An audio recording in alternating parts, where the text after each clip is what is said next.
Good evening. എല്ലാവർക്കും ആത്മാരമ്യ വേൾഡിലേക്ക് സ്വാഗതം. ഞങ്ങൾ രാമക്കൽമേട് ട്രിപ്പെല്ലാം കഴിഞ്ഞ് തിരിച്ചു വരുന്ന വഴിയാണ്.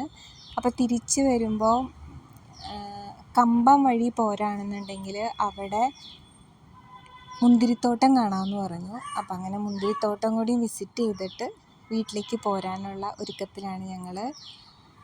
മുന്തിരിത്തോട്ടത്തിൽ ആദ്യം ഒരു മുന്തിരിത്തോട്ടത്തിൽ ചെന്നപ്പോൾ അവിടെ വിസിറ്റിംഗ് അവൈലബിൾ അല്ല എന്ന് പറഞ്ഞു. പിന്നെ വേറൊരു തോട്ടത്തിൽ അവൈലബിൾ ആയിരുന്നു. അവിടെ ചെന്ന് തോട്ടത്തിൻ്റെ അകത്തൊക്കെ കയറി നമുക്ക് മുന്തിരിക്കൊലകളിങ്ങനെ കാണുമ്പോൾ നമുക്കതിങ്ങനെ കടിച്ച് തിന്നാനൊക്കെ തോന്നും. പക്ഷേ പെസ്റ്റിസൈഡൊക്കെ ചെയ്യുന്നതുകൊണ്ട് നമുക്കതൊന്നും പറ്റില്ല. അവിടെ വിൽക്കാനൊക്കെ വെച്ചിട്ടുണ്ട്. പക്ഷേ ഭയങ്കര വില. അതിലും ഭേദം നമുക്ക് നാട്ടിൽ നിന്ന് തന്നെ വാങ്ങിക്കണമെന്ന് തോന്നി. വൈനൊക്കെ ഇടുന്ന സമയമൊക്കെ ആയിരുന്നു. വാങ്ങിക്കണം എന്നൊക്കെ ആഗ്രഹം ഉണ്ടായിരുന്നു. പക്ഷെ ഒന്നും വാങ്ങിയില്ല. പിന്നെ മുന്തിരിത്തോട്ടത്തിൽ ചെന്നാൽ നമുക്കതിനെയൊക്കെ ഒന്ന് പിടിക്കുകയും ഒന്ന് ഫോട്ടോ എടുത്തില്ലെങ്കിൽ നമുക്ക് പറ്റില്ലല്ലോ. അപ്പോൾ അങ്ങനെ കുറേ മുന്തിരിത്തോട്ടത്തിൻ്റെ അകത്തേക്കൂടെയൊക്കെ നടന്ന് മുന്തിരിത്തോട്ടത്തിൽ കൂടെയൊക്കെ നിന്ന് ഞങ്ങളെല്ലാവരും കുറേ ഫോട്ടോ ഒക്കെ എടുത്തു. കുട്ടികൾ സെറ്റുകളൊന്നും വന്നില്ല കേട്ടോ. ഞങ്ങൾ രണ്ടുപേരും അതുപോലെ സുരയും സിന്ധുവും മാത്രമേ വന്നുള്ളൂ. അപ്പോൾ അതിനകത്ത് നിന്ന് പല പോസിൽ നിന്ന് ഞങ്ങൾ ഫോട്ടോ ഒക്കെ എടുത്ത് പിന്നെ ഞങ്ങൾ വീട്ടിലോട്ടുള്ള പോരലാട്ടോ.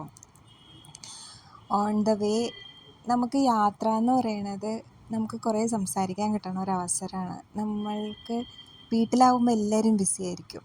ഹസ്ബൻഡ് ഒരു സമയത്ത് ജോലിക്ക് പോയി വരുന്നു, നമ്മൾ വേറെ സമയത്ത് ജോലിക്ക് പോയി വരുന്നു, കുട്ടികൾ പഠിത്തം അങ്ങനെയൊക്കെ ആയിട്ട് പല വഴിക്ക് പോകുമ്പോൾ ഇതുപോലത്തെ ഒരു ട്രാവലിംഗാണ് നമുക്ക് സംസാരിക്കാനായിട്ട് പറ്റണത്.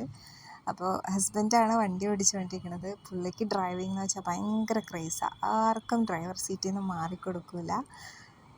പിന്നെ പോണ വഴിക്ക് ഇങ്ങനെ കാഴ്ചകളൊക്കെ കണ്ട് എപ്പോഴും ഞങ്ങളുടെ യാത്രയിൽ ഹസ്ബൻഡും മോളും ഫ്രണ്ടിൽ, ഞാനും മോനും പുറകിൽ. അത് പണ്ട് തുടങ്ങിയേ അങ്ങനെയാണ് കേട്ടോ. അവളെപ്പോഴും ഫ്രണ്ടിലത്തെ സീറ്റ് കൈയടക്കിയിട്ടുണ്ടാവും. പിന്നെ ഞങ്ങൾക്കത് ആർക്കും അതൊരു പരിഭവമില്ല. അങ്ങനെ ഫ്രണ്ടിലിരിക്കണം ബാക്കിലിരിക്കണം അങ്ങനത്തെ ഒരു ഇതില്ല.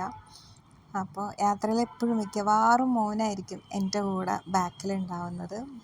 അപ്പം അങ്ങനെ ഞങ്ങൾ യാത്രയൊക്കെ കഴിഞ്ഞ് വീട്ടിലോട്ട് വരുന്ന വഴിയാണ്. ഒരുപാട് വിശേഷങ്ങളും നമ്മളുടെ സന്തോഷങ്ങളും നമ്മുടെ അഭിപ്രായങ്ങളും ഒക്കെ ഷെയർ ചെയ്യാൻ കിട്ടുന്ന ഒരവസരമാണ് നമുക്ക് ട്രാവലിംഗ് എന്ന് പറയുന്നത്.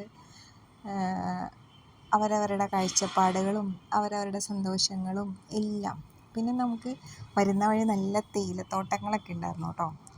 ഇറങ്ങി ഫോട്ടോ എടുക്കണം എന്നൊക്കെ ഉണ്ടായിരുന്നു. പക്ഷേ എൻട്രി ഒന്നും ഇല്ലാത്തത് കൊണ്ട് നമ്മളങ്ങനെ ഓൺ ദ വേ കാണുന്ന ഇത് മാത്രമേ എടുത്തുള്ളൂ.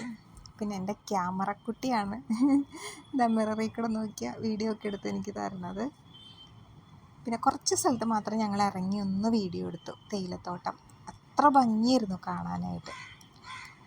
അങ്ങനെ തേയിലത്തോട്ടത്തിൻ്റെ വീഡിയോയും എല്ലാം എടുത്ത് ഞങ്ങൾ യാത്ര ഇങ്ങനെ കണ്ടിന്യൂ ചെയ്ത് വീട്ടിലോട്ട് പോന്നുകൊണ്ടിരിക്കുകയാണ്.